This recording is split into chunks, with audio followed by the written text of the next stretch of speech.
آپ کے علم میں ہوگا کہ اس وقت دنیا کی کل آبادی سمجھی جاتی ہے 6 ارب یعنی 600 کروڑ. اس میں کم سے کم 120 کروڑ مسلمان ہیں امت مسلمہ. گویا کہ ہر 5واں انسان جو ہے دنیا میں وہ حضور صلی اللہ علیہ وسلم کا کلمہ پڑھتا ہے. اتنی بڑی تعداد. اس کے ساتھ ہی کتنا بڑا علاقہ جو ہے اس زمین کا وہ اللہ تعالیٰ نے اس امت کے قدموں تلے رکھا ہے. اگر آپ نے نقشہ دیکھا ہو دنیا کا تو آپ کو معلوم ہونا چاہیے کہ شمال میں جو بہت بڑا یہ نظر آتا ہے سائبیریا اور روس کا علاقہ، یہ سب غیر آباد ہے. اس طرح شمالی امریکہ میں بھی کینیڈا سے اوپر بڑے بڑے آپ کو بر اعظم سے نظر آئیں گے، یہ سب غیر آباد ہیں. جو آباد علاقہ ہے دنیا کا اور جو زرخیز علاقہ ہے دنیا کا، اس کا کتنا بڑا حصہ ہے کہ جو امت محمد صلی اللہ علیہ وسلم کے قدموں تلے. انڈونیشیا ملائیشیا سے چلے آئیے، اس کے بعد مسلسل چاہے کہیں مسلمان اقلیت میں تھوڑے بہت ہیں، لیکن پھر بنگلہ دیش آتا ہے، بڑی عظیم اکثریت کا ملک ہے. پھر بھارت میں اگرچہ اقلیت میں ہے لیکن 20 کروڑ مسلمان بھارت میں اس وقت ہے. پھر جو پاکستان سے شروع ہوا سلسلہ، افغانستان، ایران، چلتے جائیے ادھر ترکستان، چینی ترکستان، روسی ترکستان، پھر آگے چلیے عالم عرب، افریقہ کا پورا شمالی علاقہ، افریقہ کا تقریباً سارا وسطی علاقہ. یہ سب کیا ہے؟ کتنا بڑا رقبہ ہے. اور ہر طرح کی نعمت اللہ نے دی ہے. اس میں نباتات بھی ہیں، اس میں معدنیات بھی ہیں، اور سب سے بڑھ کر آج کی دنیا میں جو اہم ترین شے ہے کہ پیٹرول جو ہے، تیل جو ہے، اس کے سب سے بڑے ذخائر وہ ہیں کہ جو مسلمانوں کے قدمے تلے. اتنی تعداد میں ہونے کے باوجود، اتنے وسائل کے پر بظاہر قابض ہونے کے باوجود، سوال یہ ہے کہ کیا آج دنیا میں امت مسلمہ کو عزت حاصل ہے یا یہ ذلیل ہے؟ اسے غلبہ حاصل ہے یا مغلوب ہے؟ اسے کوئی دنیا میں وقار حاصل ہے یا یہ بالکل بے وقار ہو کر رہ گئی؟ یہ بات ہے جو ہمارے سمجھنے کی ہے. آج کیوں ذلیل کہ کل تک نہ تھی پسند، گستاخی فرشتہ ہماری جناب میں. اس وقت صورت یہ ہو چکی ہے، آپ کو معلوم ہے کہ ہر جگہ پر پسماندگی کا نشان مسلمان ہیں. ہمارے سارے وسائل پر دوسروں کا قبضہ ہے. ایک ہی شے رہ گئی تھی، تیل، خلیج کا تیل، اس پر بھی آ کر امریکہ کی فوجیں ان کے سر پر بیٹھ گئی ہیں. سارا کا سارا تیل اب ان کے قبضے میں ہے.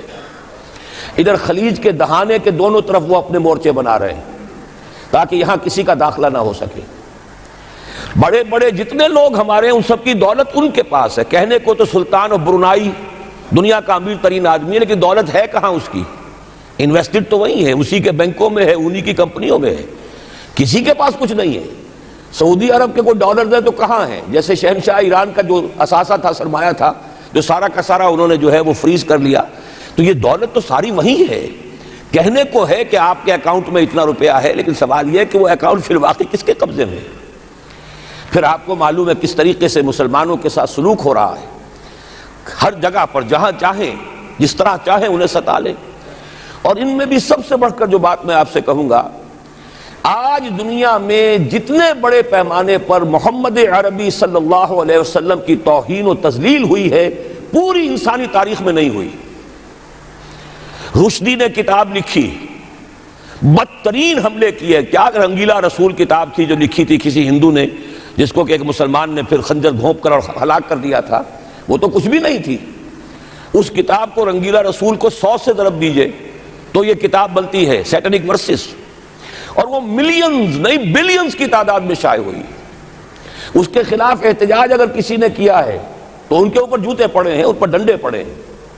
پوری مغربی دنیا اس کے پیچھے آ گئی ہے، سپورٹ کیا ہے. لے دے کے ایک ملک نکلا ایران، اس نے کم سے کم یہ کہ اس کے قتل کا فتویٰ تو دیا، لیکن کیا کرے، قتل کرنے کی تو نوبت نہیں آئی. پورا عالم عیسائیت اس کی پشت پناہ ہے، اس کی مدد کر رہا ہے.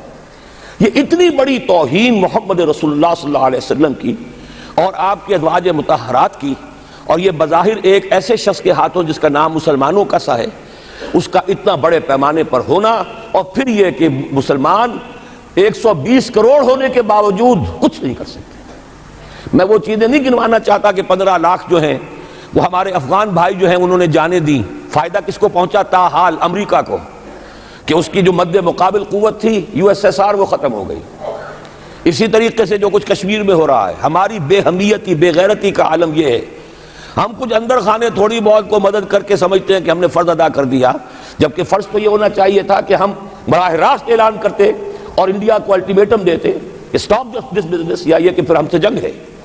جنگ کا نتیجہ تو پھر اللہ جس کو چاہے دے گا۔ اگر انسان اللہ تعالیٰ پر اعتماد رکھتا ہو، توکل رکھتا ہو، اپنے موقف کی حقانیت پر بھی اسے یقین ہو، تو کم من فیۃ قلیلۃ غلبت فیۃ کثیرۃ، تاریخ میں ہمیشہ ہوتا آیا ہے کہ چھوٹی قوتیں جو ہیں ان کو غلبہ اللہ نے عطا کیا ہے بڑی قوتوں پر، لیکن بے غیرتی کا عالم یہ ہے، بے حمیتی کا عالم یہ ہے۔ زبانی کلامی ہم سے بڑا ہمدرد کوئی نہیں مسلمانان کشمیر کا، جس لیڈر کو دیکھو بڑھ چڑھ کر بیان دے گا، لیکن عملاً ہم کیا کر رہے ہیں؟ یہ ساری صورتحال جو میں نے آپ کو بتائی ہے، ویسے تو اب یہ کہ اگر اس میں ایک خاکہ سا میں نے آپ کے سامنے رکھا ہے، اس میں رنگ بھروں تو ظاہر ہے کہ یہ پورا گھنٹہ اسی میں لگ جائے گا، لیکن جو اس کا اصل لب لباب ہے وہ یہ ہے کہ ہم اپنی جگہ بڑے خوش ہیں کہ ہم امت مرحوم ہیں، ہم تو امت محمد ہیں صلی اللہ علیہ وسلم، ہم تو اللہ کے پیارے ہیں، ہم اللہ کے لاڈلے ہیں، ہمیں اللہ کی شفاعت، ہمیں اللہ کے رسول کی شفاعت بھی ملے گی، جنت تو گویا کہ ہمارا پیدائشی مقام ہے۔ یہ سارے جو بھی ہمارے ذہنوں کے اندر ہیں خیالات، اور یہ جو ہمارے من گھڑت عقائد ہیں، آپ سوچئے کہ جب ہم جو آبجیکٹو کنڈیشنز ہیں، گیون کنڈیشنز ہیں، جو سامنے کے حالات ہیں، ان سے جب تقابل کرتے تو معاملہ بہت مختلف ہے۔ یہ کیوں ہے؟ اصل میں سوال جب تک آپ اپنے سامنے نہیں رکھیں گے، اس کا جواب جو ہے اب اس پر غور کیجئے، کیوں ہے؟ کیا اللہ تعالیٰ کو محمد الرسول اللہ کی عزت و حرمت پیاری نہیں ہے؟ کیا محمد الرسول اللہ اللہ کے پیارے نہیں ہیں، حبیب رب العالمین نہیں ہیں؟ کیا اللہ تعالیٰ کو کفار سے زیادہ محبت ہے؟ کیا وجہ ہے؟ رحمتیں ہیں تیری اغیار کے کاشانوں پر، اور برف گرتی ہے تو بیچارے مسلمانوں پر۔ سائنس میں وہ آگے ہیں، مالیات پر ان کا شکنجہ کسا ہوا ہے پوری دنیا پر، تہذیب ان کی ہے، تمدن ان کا ہے، ہم تو ان کے کیمپ فالوورز ہیں، نقش قدم پر چل رہے ہیں، ہم تو ان کی صرف یہ کہ نقالی کر رہے ہیں۔ تو سوچئے وجہ کیا ہے؟ کیا اللہ کو کفر زیادہ پسند ہے اسلام سے؟ کیا اللہ کو محمد الرسول اللہ صلی اللہ علیہ وسلم کی عزت و حرمت کا کوئی خیال نہیں؟ سوچنے کی بات ہے۔ ظاہر بات ہے کہ ان سوالات کا جواب تو ہاں میں آپ نہیں دے سکتے، یقیناً ایسا نہیں ہے۔ بہرحال وہ کافر ہیں، وہ اللہ کو نہیں مانتے، اللہ کے رسول کو نہیں مانتے، چلیے اللہ کو کسی نام سے مان لیا، گاڈ کہہ دیا، لیکن اللہ کے رسول کو تو نہیں مانتے۔ ایمان کا سارا دار و مدار تو رسالت پر ہے، اللہ کے اس کلام کو تو نہیں مانتے، اور اس کے باوجود ان کے لیے عزت ہے۔ رحمتیں ہیں تیری اغیار کے کاشانوں پر، برف گرتی ہے تو بیچارے مسلمانوں پر۔ یہ ایک لمحہ فکریہ ہے، یہ سوچنے کی بات ہے کہ ایسا کیوں ہے۔ اس کا جو جواب میں آپ کو دوں گا وہ ذرا سا کڑوا جواب ہے، نوارا تلخ ترمیزن چو ذوق نغمہ کمیابی۔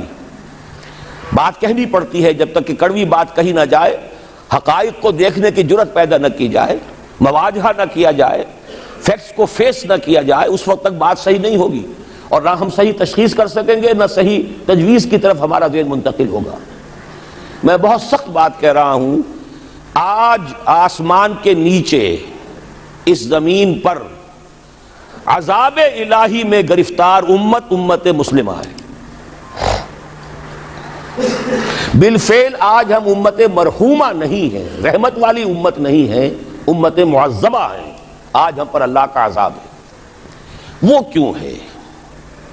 دیکھیے، اللہ کا قانون یہ ہے، اور یہ اللہ کی سنت ہے، میں نے اپنی ایک کتاب میں اس پر مفصل بہت مضمون لکھا ہے، قرآن کا قانون عذاب۔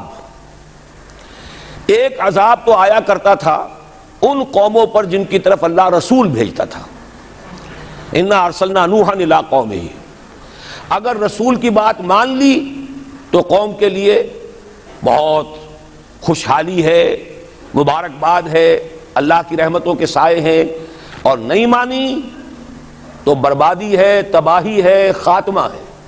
پوری قوم نوح غرق کر دی گئی، پوری قوم عاد ختم کر دی گئی، حضرت ہود کو نہیں مانا، پوری قوم سمود ختم کر دی گئی، حضرت صالح کو نہیں مانا، عمورہ اور صدوم کی بستیاں ختم کر دی گئی، حضرت لوط کو نہیں مانا، آل فرعون غرق کر دیے گئے، حضرت موسیٰ کو نہیں مانا، مدین کے علاقے کو تباہ کر دیا گیا، حضرت شعیب کو نہیں مانا۔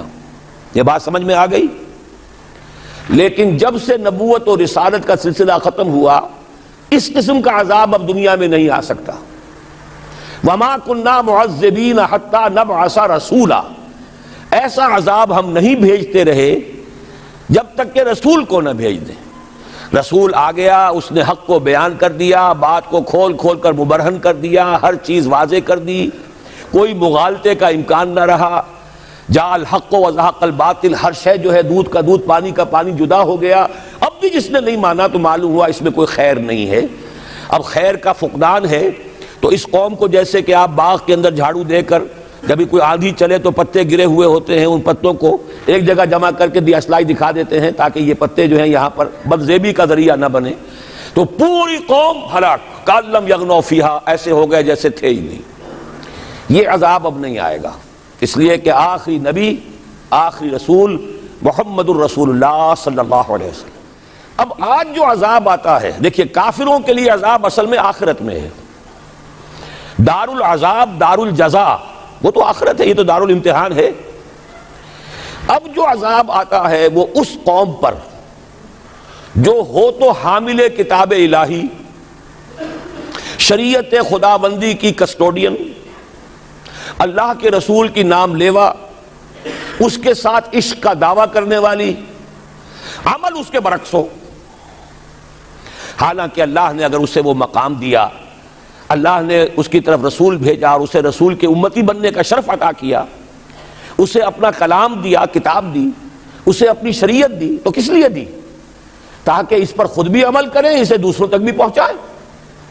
وہ گویا کہ اس روئے ارضی پر وہ امت، وہ قوم اللہ کی نمائندہ قوم ہوتی ہے، ریپرزنٹیٹو ہوتی ہے۔ اے انسانوں، ہمارے پاس ہے تمہارے خالق اور مالک اور پروردگار کا قانون، ہمارے پاس ہے اس کی ہدایت، ہمارے پاس ہے اس کی کتاب، ہمارے پاس ہے اس کے رسول کا اسوہ، آؤ ہماری طرف، ہمیں جانچو، ہمیں پرکھو، ہمیں دیکھو، ہم واقعتاً اسی کتاب کے مطابق چل رہے ہیں نا، دیکھ لو ہم جو کہتے ہیں وہی کرتے ہیں نا، وہی بات تو نہیں ہے کہ لما تقولون ما لا تفعلون کبر مقتا عند اللہ ان تقولوا ما لا تفعلون۔ آؤ دیکھو ہم نے اس کتاب کے مطابق، اللہ کی ہدایت کے مطابق کیسا اچھا معاشرہ بنایا ہے، کیسا انصاف ہے، کیسا امن ہے، کیسا بھائی چارہ ہے، کیسی اخوت ہے۔ آؤ دیکھو ہمارے ہاں تقسیم دولت کا نظام کتنا صحیح ہے، ایسا نہیں ہے کہ کوئی جو ہے اسے دولت کی بدہضمی ہو رہی ہو اور کوئی وہ ہے کہ جو بھوکا مر رہا ہو، ایسا نہیں ہے۔ دیکھو ہمارے ہاں انسانی شرافت، انسانی عزت، انسانی پریسٹیج اور انسانی حقوق بہتر سے بہتر شکل میں موجود ہیں، حریت ہے، آزادی اظہار رائے ہے، سب کچھ ہے۔ یہ کام اگر وہ امت کرے تو اس سے زیادہ خوش نصیب کوئی نہیں، پھر دنیا میں اس کو غلبہ ہوگا، دنیا کی خلافت اس کو دی جائے گی، دنیا کی امامت اس کو دی جائے گی، دنیا کی قیادت اس کو دی جائے گی۔ جیسے کبھی اقبال نے کہا تھا کہ سبق پھر پڑھ شجاعت کا، عدالت کا، صداقت کا، لیا جائے گا تجھ سے کام دنیا کی امامت کا۔ لیکن پھر وہی سبق پڑھنا پڑے گا جو صحابہ کرام نے پڑھا تھا۔ جب صحابہ کرام نے وہ سبق پڑھا تھا تو دنیا کی امامت اللہ نے ان کو عطا کی تھی کہ نہیں کی تھی؟ اگر تو اس کے مطابق عمل ہے تو ان سے زیادہ اللہ کو محبوب کوئی نہیں، اور اگر طرز عمل برعکس ہو جائے، کہیں کچھ اور کریں کچھ اور، کہیں یہ کہ قرآن پر ہمارا ایمان ہے اور اس کے قانون کو نافذ نہ کریں، کہیں یہ کہ ہماری تو محبوب ترین شخصیت محمد ہیں اور ان کی سنت کے اوپر عمل نہ کریں صلی اللہ علیہ وسلم، قرآن نے جس شے کو حرام کیا ہے اس پر اس کا استعمال کر رہے ہوں، اگر طرز عمل یہ ہو اور یہ طرز عمل اس حد کو پہنچ جائے کہ دنیا تانے دے یہ مسلمان، کہاں اسلام دنیا میں ہمیں دکھاؤ، کہاں اسلام؟ یہ مسلمان کیا اسلام پر کار بند ہے؟ جارج برنارڈ شاہ نے کہا تھا کہ میں جب قرآن پڑھتا ہوں تو محسوس کرتا ہوں اس سے بہتر کتاب کوئی ممکن نہیں، لیکن جب مسلمانوں کو دیکھتا ہوں تو محسوس کرتا ہوں ان سے زیادہ ذلیل قوم دنیا میں کوئی نہیں۔ یہ کنٹراسٹ ہے جو ہم اپنے وجود سے پیش کر رہے ہیں۔ کیا اس کی وجہ سے لوگ اسلام کی طرف راغب ہوں گے یا اسلام سے متنفر ہوں گے؟ کیا ہمارا منہ ہوتا ہے ہم باہر جاتے ہیں؟ اسی لیے ہم تو تبلیغ، میں تو کم سے کم وہاں جا کر جو مسلمان کھوئی ہوئی بھیڑیں ہیں امت محمد صلی اللہ علیہ وسلم کی، انہی کو ریکلیم کرنے کی کوشش کرتا ہوں، جیسے کہ حضرت مسیح نے کہا تھا میں تو بنی اسرائیل کے گھرانے کی کھوئی ہوئی بھیڑوں کی تلاش میں آیا ہوں۔ میرا منہ نہیں ہے کہ میں وہاں کسی امریکن سے بات کروں، وہ یہ کہے گا تم اپنا گھر تو سنوارو، فزیشین ہیل تھائی سیلف، تم ایک چھوٹا سا ملک نہیں چلا سکتے، تم نے اس کا بیڑا غرق کر کے رکھ دیا ہے، تم نے اسے کورٹ آف وارڈ بنوا دیا ہے آئی ایم ایف کا۔ ہاں یہاں تو گھڑی گھڑی جو ہے قرقمین آتے ہیں آئی ایم ایف کے اور ورلڈ بینک کے قرقی کرنے کے لیے، ہر روز ایک نئی قرقی ہو رہی ہے، ہر روز جو ہے آج پھر گاڑیوں کا کرایہ بڑھ رہا ہے، بجلی کا کرایہ قرقی ہو رہی ہے۔ عوام کے اندر جو بھی راہ رہ گیا اسے بھی چوسنے کا اور کشید کرنے کے لیے ایک حکومت کو گرا دو، وہ تو بدنام کر دی گئی، دوسری حکومت لے آؤ، اس کے ہاتھوں کچھ کام کروا لو، وہ بدنام ہو جائیں گے تو ان کو بھی ہٹا دینا۔ ان کا کیا کھیل ہے؟ یہ کھیل کھیلتے رہیں گے اور اس میں یہ ہے کہ اپنی قرقیاں کرتے چلے جاؤ۔ یہ حال، اب کیا میرا منہ ہے کہ میں جا کر وہاں بات کروں؟ تم اپنے گھر کو دیکھو، تم اپنے ملک کو دیکھو، ایک وہ ہے جنہیں تصویر بنا آتی ہے، ایک تم ہو کہ لیا اپنی بھی صورت کو بگاڑ۔ ایک ہی ساتھ تم آزاد ہوئے تھے، ہندو بھی تھے کہ نہیں تھے؟ انہوں نے اس ملک کو بنایا ہے، اپنی معیشت کو، اپنی اکانومی کو اپنی بنیادوں پر، اپنے پاؤں پر، اپنے پیروں پر کھڑا کیا ہے۔ آج جو ہے وہ ایک منی سپر پاور بن چکا ہے، اور وہ کہ ڈرتا تھا پاکستان دو طرف سے ہمیں جو ہے قابو میں کر لے گا۔ پہلے تقریباً 20 برس جو ہے ہندوستان کے، بھارت کے کانپتے ہوئے گزرے ہیں پاکستان سے، اب 30 برس سے جو صورتحال ہے وہ آپ کو معلوم ہے۔ تو صورت یہ ہے کہ جب کوئی قوم جو امت مسلمہ ہو یہ طرز عمل اختیار کرتی ہے تو عذاب اس پر آتا ہے۔ بڑی کڑوی بات ہے، آج عذاب کفار پر نہیں آ رہا، وہ تو اللہ تعالیٰ ان سے آخرت میں نبٹ لے گا، اور آخرت تو ہے ہمیشہ کی، بڑا سو عذاب تو وہی کا ہے۔ وَلَعَذَابُ الْآخِرَةِ أَكْبَرُ لَوْ كَانُوا يَعْلَمُونَ۔ دنیا میں کفار پر عذاب آتا تھا جب کوئی رسول بھیج دیا جائے، اب رسول آئے گا نہیں، لیکن اب دنیا میں جو عذاب آتا ہے وہ مسلمان امت پر آتا ہے۔